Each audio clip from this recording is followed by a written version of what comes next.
Yes, they say he studied abroad. You can tell he's more sophisticated. What kind of father is so cruel that he abandons his own children? Grandpa, we got you gifts, Isaac announced brightly. The assistant arranged for them to be delivered later. At this, my father's face lit up. I hear the children of this family are all so accomplished. The eldest daughter is the CEO of AuraCorp, the son is an influencer with millions of followers, and the youngest is a top student at Stanford. That Bianca really married up. And to think, her first husband was so foolish, throwing it all away for a little bit of money. A guest gossiped, before his wife nudged him into silence. My father's face darkened. He turned his anger on me. Why did you come back? We haven't heard from you in over a decade. Now that your life has gone to hell, you know where to find us. He glanced at the empty space behind me. You came alone? You have 3 other grandchildren, I said calmly. They're busy with work. They'll be here later. When did you get married? Why didn't I know? Bianca demanded, a strange, complicated look in her eyes. You're saying they're already working? So you had bastards behind my back all along. You disgraceful thing, my father roared, slamming his cane on the floor. Before he could continue, a well-dressed man appeared at the door. His impeccable bearing made everyone gasp. Isn't that the courier service for ultra-luxury goods? They only handle orders over $1 million.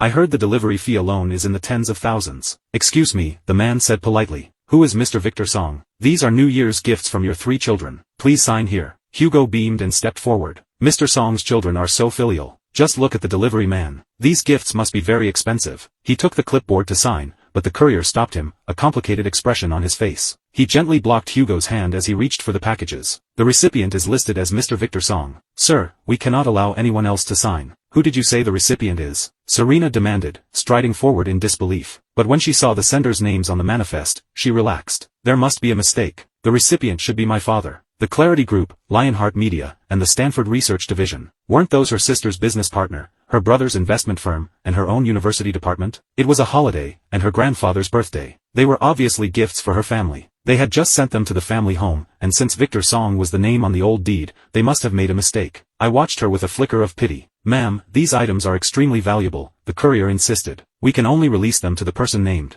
I smiled, stepped forward, showed my ID, and signed my name. The young man bowed politely and left, relieved. His company never made mistakes. Not with a delivery from those 3. Hugo, however, shouldered me aside, tore open the packages, and displayed the contents for everyone to see. How thoughtful of the children, to prepare such wonderful gifts for us. There were exquisite jewels, rare vintage wines, and a set of medical supplements that were priceless on the open market. This is... Lara and Isaac looked confused. This wasn't what they had arranged. But these gifts were far too extravagant for someone like Victor to afford. He was just a high school dropout. How could he possibly know people at this level? It had to be for them. Just a clerical error with the name. They quickly claimed the credit, a shared feeling of disgust passing between them at the thought that they had ever shared a household with Victor. As the guests showered them with praise, they smiled and puffed up Hugo.